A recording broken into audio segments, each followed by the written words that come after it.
the CDC, we track where different diseases are spreading at any moment in time. So we can tell you, media can tell us where those things are occurring for us to make a deliberate choice to avoid those areas. And so if you've been to an area where that disease is occurring, then you've been exposed and you may very likely come down with that organism. Trauma is another time. Tissue injury, like I said, produces inflammation, and as a result, you may run a fever after a traumatic injury of some sort. Postoperatively occurs not just because of the injury that we've produced by the surgical incision, but also we have 4 areas of risk. We call them the 4 W's. So you will want to know what these 4 W's are. The first one is wind. During the post-op period, and we'll look at these in more depth in the spring when I lecture again on surgery, but post-operatively, when we're talking about the 4 W's, wind is the first one. During the post-op period, people are vulnerable to pneumonia and to atelectasis, both of which can produce a fever. The second W is water. If a client has a urinary tract infection, or if they develop one because of the Foley catheter being placed, then that can lead to a fever as well. Or perhaps the third W, wound, occurs. Wound means that either an infection or dehiscence is occurring. That is producing that fever. And dehiscence simply means that the wound didn't stay stuck together. It's separated. Tissue separated even after the surgeon tried to keep them together. And then last W is walk, and it stands for thrombophlebitis. And so in the spring, we'll talk a little bit more about that. We'll talk about risk for DVT, and ultimately the DVT being a risk for a PE or pulmonary embolus.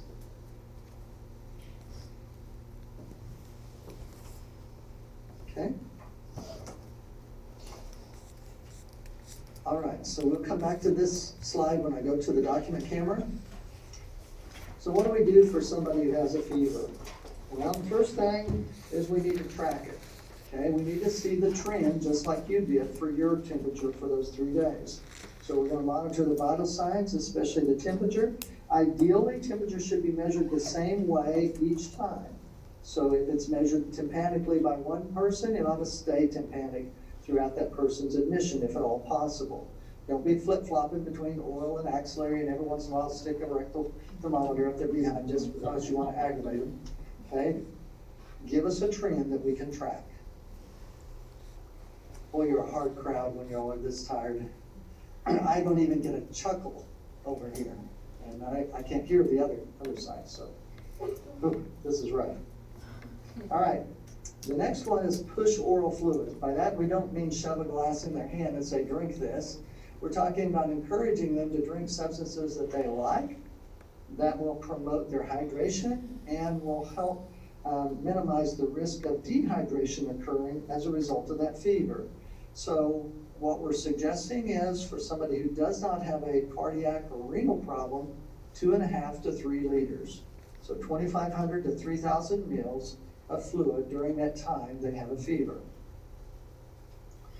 Because a fever requires more calories to generate that much heat, we want to increase their nutritional and caloric intake if they feel up to eating. Again, when a person is febrile, typically they don't have an appetite, and so this may be very challenging unless we use an antichoretic to bring that fever down. Sometimes we have to provide additional hydration by an IV, and that may or may not include electrolytes as well. We're going to track, as nurses, we're going to track the white blood cell count especially, but we're going to track the lab work and make sure the primary care provider knows of anything that is changing for that patient. Remember, many times a provider will only see that person once in 24 hours or maybe twice in 24 hours. So if those lab results come back in between those times, if they don't have opportunity to go out and look at everybody's lab during their lunch hour or whatever, because of electronic health records, they can do that now. They couldn't used to do that, but they can now. If they don't have time, they're counting on you, the nurse, reporting that to them so they can evaluate those things. And then I mentioned antipyretic medicines. Antipyretic meaning anti-fever medications. And then we're going to teach the client how to avoid infection. So how do they use good hand hygiene? How do they use good cough hygiene? How do they limit their exposure when somebody is ill? Okay. And then lastly, evaluate and document. Any questions about fever? All right, our last too hot, malignant hyperthermia. Malignant hyperthermia, although you may not see it often, is a potentially lethal problem if unrecognized. It is simply a very high temperature being produced because the person's body is responding to anesthesia in an undesired way. Basically, they are having muscle contraction on opposing muscle groups. Remember how Mrs. Martinez talked about we have flexion and we have extension to move a joint. Flexion brings that joint closer to the body, and extension is pushing it away from the body. Well, when somebody has malignant hyperthermia, both muscle groups are contracting simultaneously. And as a result, they're working so hard, they're producing excessive amounts of heat that cannot be dissipated easily until we get those muscles to relax. So many times, our patients have a positive family history for this. So one of the questions that every pre-op patient must be asked by anesthesia is, has anyone ever had a response, an undesired response to anesthesia? Because very likely, if your blood relative, mom or dad, or brother or sister had one, you very well might have one as well. So what do we do for these people when it happens? Well, muscle activity consumes a lot of oxygen, consumes a lot of energy, but it also consumes a lot of oxygen. And because the diaphragm is a muscle as well, it may or may not be able for them to ventilate well. So we're going to give them 100% oxygen, and I think we're probably back to still water. What device allows us to give them 100% oxygen? A Venturi mask could do it, but we have something easier to do it with. A non-rebreather. So we're going to set it at 15 liters or maxed out and provide them a non-rebreather mask. Then we need a muscle relaxant. And IV dantrolene is the preferred muscle relaxant in this context. Although the provider will prescribe the specific dose he wants given, it is usually a weight-based dose, and it's usually 1 milligram per kilogram given initially to see if that's effective. Again, our goal is to relax the skeletal muscle, but not to paralyze the diaphragm. And then we're going to use immediate cooling measures. This person has excessive body heat that we need to help them dissipate. So go back to those previous slides. And then because of all those tissues opposing each other, there's a lot of what Mrs. Martinez talked about. There's a lot of strain muscles. There's a lot of strain tissue. In other words, there's a lot of damaged tissue that's going to release potassium out into the bloodstream, producing a hyperkalemic event. And it's also because of the change in oxygen availability to those muscles. It's hard to get blood to flow through muscles that are that tight and tense. So a lot of the activity of those muscles is produced without oxygen, and it produces this acidosis. It's a form of metabolic acidosis that you'll learn about later. Okay? Any questions about malignant hyperthermia?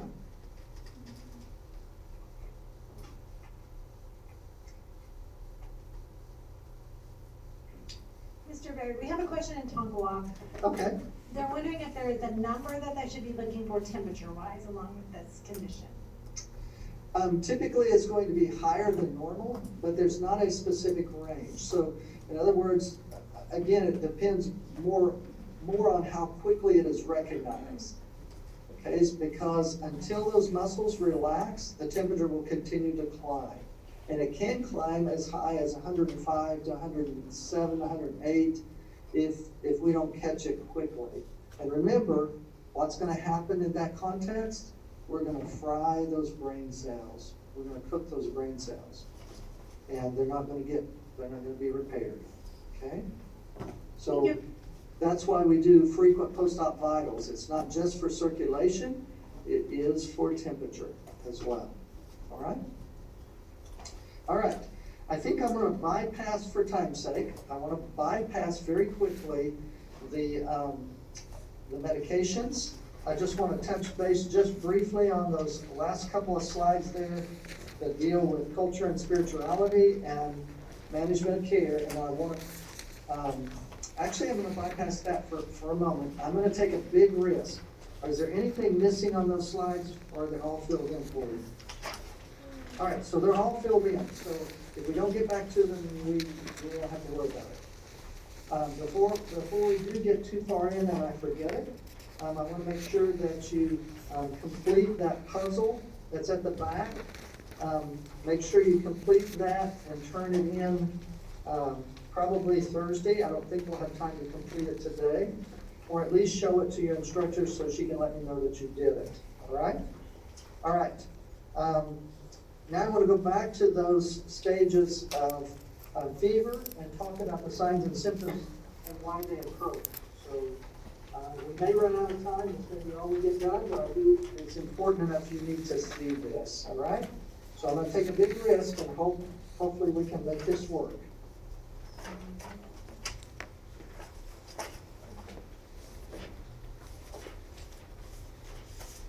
Nope. Nope. Quick, put it on me before it goes away, right? All right. So, remember what precipitates a fever developing. It is the pyrogens that are being released into the bloodstream, either by the bacteria themselves or by the white blood cells. But once they begin to be released, they travel to the hypothalamus and reset that body's temperature. And when they do, the hypothalamus says, oh, wait a minute, the blood coming through here is a little too cold. We got to do something about it. So that initial stage is what we call the onset stage, or it might be called the chill stage. And so these are the things that you're going to see happening as that person is trying to increase their body temperature. Their heart rate's going to increase, the respiratory rate and depth may increase. They have shivering. Their skin will vasoconstrict to conserve body heat, so they will look pale. So unless these are written down somewhere or you took a picture, make sure you know these. These are significant signs and symptoms. They will feel cold. So even though if you touch their body, they may feel very hot to touch, they will perceive themselves as being cold because their hypothalamus is telling them that. I'm too cold, okay? And so there is that chilling effect. I feel chills. Their nail beds will sometimes peripherally be cyanotic because of that vasoconstriction. They have that goose flesh or piloerection going on. And lastly, they're going to stop sweating, okay? Once their body gets to that new temperature, we move into what we call the course of the fever.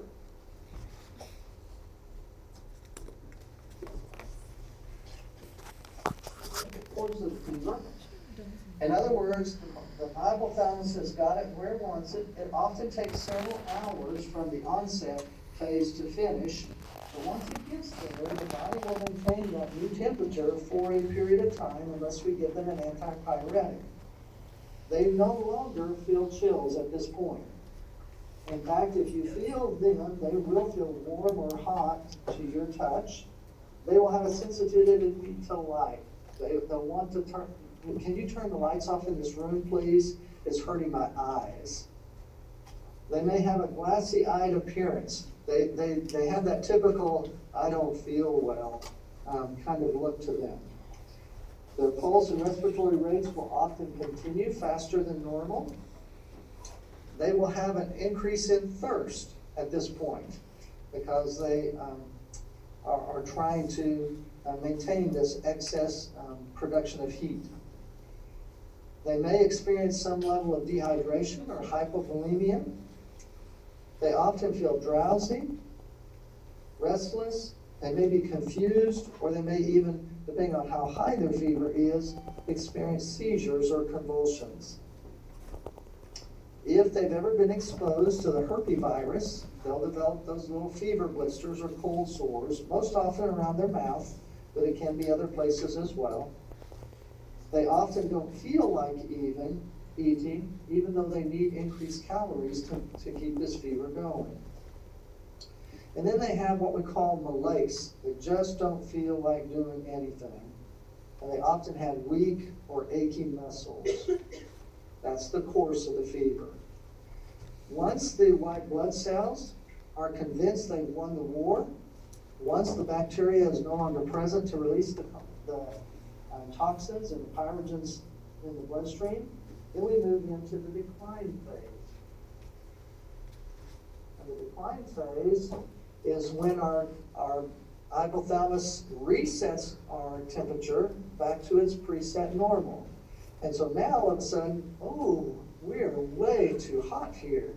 And so it's going to do all those things that we talked about to reduce its body temperature. So it's going to flush, allowing for heat to dissipate to the environment. Remember, our circulatory system is how we warm our body from our trunk out to our tissues. That's how we dissipate heat consistently throughout our tissues. We're going to produce sweat, often very significant amount of sweat. So much sweat that we're going to have to change the bed linens probably for these individuals. And then they're going to stop shivering, and they also may experience dehydration during this time because of their excessive sweating involved. And lastly, when it finally gets the temperature back to normal and it keeps it there, we have the termination phase. And so the hypothalamus says, we made it. And we can go on with life. All right, so those are the signs and symptoms for each of those stages. So one of the things we want to emphasize is that as nurses, we support those processes. So you need to be able to recognize where that person is in that process. So during the onset stage, and they're shivering and they're cold, we promote the increase of body heat in order to help them become more comfortable and to help minimize the stress to their body. Now, that doesn't mean we pile on excessive blankets to the point they reach 180, but it does mean that we keep them comfortable. And that means that during the course and during the decline, we probably will have to push those fluids that we talked about in order to keep them well hydrated. All right, so any questions about any of that? Okay, you only have about 5 minutes then, so please pull out your puzzles and work on those very quickly while it's fresh on your mind. And I will continue to be available by mic if any questions should occur. But don't forget to review those antipyretic med slides and the slides on delegation. Okay?